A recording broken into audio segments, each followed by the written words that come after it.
Penn and Teller just got fooled. Will they get fooled again? Let's meet our next act and find out. These cards become unshuffled. I'm so excited to be back. Did I fool Penn and Teller? This last time on the show, the experience was very nerve-wracking. I mean, it was tense. It says, Paul Gertner, you fooled us. Can you see that? Fortunately, the trick did not fail. But this time, it's going to take a little more than that. One of the techniques I use to come up with solutions is what I call dreamstorming.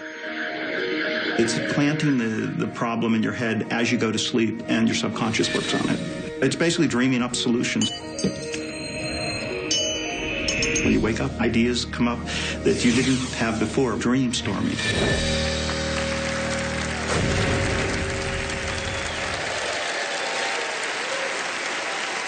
Fool us historians will certainly remember our next magician. Fool us virgins, let me introduce you to Paul Gertner. Well, Penn and Teller, it is a pleasure to be back again on Fool Us, and I'm very excited to be here this year because I get to bring my favorite magic illusion, the cups and balls. Now, I know you're very familiar with this trick because you perform it. But for those in the audience that are not, let me explain. It's based on an old gambling scam known as the three-shell game. Now, part of the game is that the ball is soft, it's made of sponge, and the cup is solid, it's made of brass, metal. So whenever that ball is under the cup, you can't see it. And when the magician mixes them around, you can't hear it. And at any given time, the magician can make that ball disappear. Now, of course, well, Penn and Teller already know the secret to this trick. The secret to this trick is you use an extra ball. And you always hide the extra ball underneath the cup on your right. So I'm going to perform the trick, but I'm going to do it a little differently because I grew up in Pittsburgh, Pennsylvania. And in Pittsburgh, we manufacture steel. And when I was a kid and I was looking for a ball to do the trick with, I found one in my dad's toolbox. It was a steel ball bearing. You see, my dad was a steel worker in Pittsburgh. In fact, my favorite childhood memory of Dad is the day he and I shared a drink after work together. It happened in our kitchen. I was practicing this trick all day long. And Dad came home from work, hot, tired, and thirsty. And I said, Dad, would you watch my new trick? And he says, oh, okay, but first I need a drink. And he went to the refrigerator and he poured himself a cold beer. And then he set a glass in front of me and he poured me a Coke. And once Dad and I had our refreshments, well, I got a chance to show him this trick. But I was a kid. I didn't know you were supposed to do the trick with a little sponge ball. And I put Dad's steel ball under the cup, and I mixed them around, and I said, Dad, where's the ball? Of course, he knew immediately. And pretty soon I figured it out, that you can't fool anyone with a steel ball and a metal cup because of the element of sound, unless you could cause the sound in the ball to disappear and travel over here inside your pocket. Now, that's what it looked like the first time. I'll do that again. This time, Allison, I'll let you take a guess. If you watch the ball, take a guess. Which cup do you think I just slipped that ball under? Which one? Well, no, look, I'll explain, Allison. Remember, you always hide the extra ball underneath the cup on your right. But of course, Allison, in my book, no matter what you choose, you're a winner. You're a winner. 3 cups to 3 balls. Now we're ready to start the trick. Now, if you watch the ball right here, whenever I give it a little push, okay, it will actually penetrate right through the top, balanced on the edge. I'll do that again. This time the ball will go right through the top of not 1, but actually 2 cups, like this, balanced on the edge. But I want everyone to know exactly where the balls are. So whenever I place a ball under a cup, I'll give it a little shake and you'll hear it under the cup. Okay, and here we go. Ball number 1, under cup number 1. Ball number 2, under cup number 2. And ball number 3, under cup number 3. And if I take 2 of them invisibly, and I set them on the middle, and I give them a little tap, you see now, these 2 are empty, because they've all come together in the center.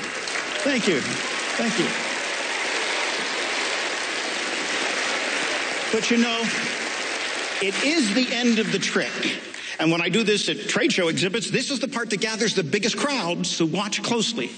You see, I actually take the ball out from under the cup, and I say to somebody, watch, I'll remove one ball from the game, like this. And then I put it in my pocket. And then I say, look, if I remove another ball from the cup, Penn, how many would that leave underneath the center cup? One. Just one, I think? Yeah, just one. But if there's one there, you see there's another over there, and I'll show you how the trick is done. You see, I never really put the ball in the hand. I never put it in the pocket. But while everyone's watching the pocket, I actually can slip the ball under the cup, and it looks like it was there all the while. But if I really get rid of it, Allison, this time take one last guess. How many balls do you think are underneath the center cup? 1, 2, or 3? For you, Allison, I did all 3. But you know, you can't do this trick with just 3 balls. You need an extra one. And Allison, where did I say we always hide the extra ball? Right. Exactly. Underneath the cup on the right. But there's another extra ball right over there, and they're both pretty big, and they're both solid and pretty heavy, but underneath the center cup is the biggest one of all, because there it is. No, that's not it. That's the biggest one. But I can't figure out where it comes from. Thank you. Thank you.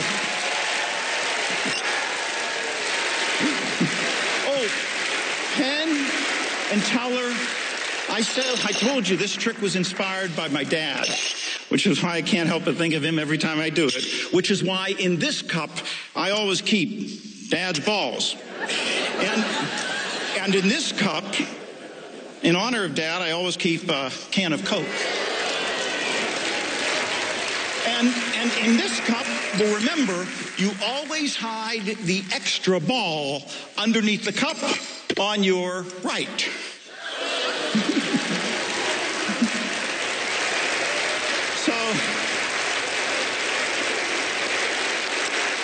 So, Dad, wherever you are,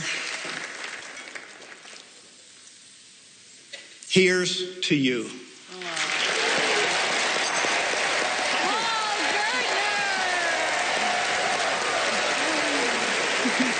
Man, you got balls.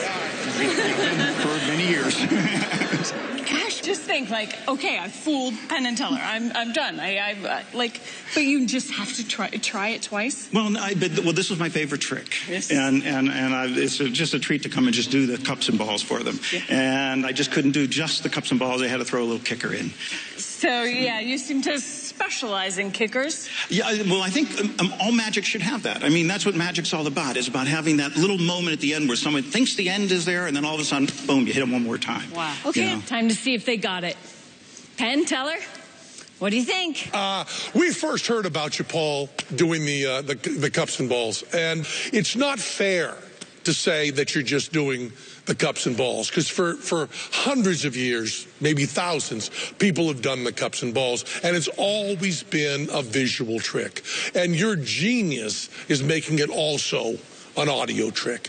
And that is something that from the first moment I saw you do it absolutely blew my mind. Having that sound to do at the same time. But what people don't know, who don't know how the trick is done, don't know is that you found special sleights and special handlings just to deal with the sound. Yeah, if you were to write a book on this, which I imagine you will someday because it's so brilliant, you will have to have a whole separate thing on how you make the sounds come from a different place than they actually are and absolutely be beautiful like that. Also, in magic, you know that certain things are just compressible. We all know sponge balls are compressible. Mm-hmm. Indeed, almost everything else used in every magic act is compressible. We all know how to make all sorts of things look solid that are actually compressible. You cannot do that with ball bearings. And some people would say when they know how a trick is done that makes the glass half empty. But I think when we know how a trick is done, it makes the glass half full. Mm-hmm. Do you know that they know what they're talking about, how you did it? I think so. I think they yeah, we're talking. Okay. Yeah. Listen, it's now a tie. You got us last time, we got you this time. Season 5, kick our asses. All right. Okay, thank you. Paul Gertner, ladies and gentlemen. Let's take a break so we can give you time to think and blink. More Fool Us when we return.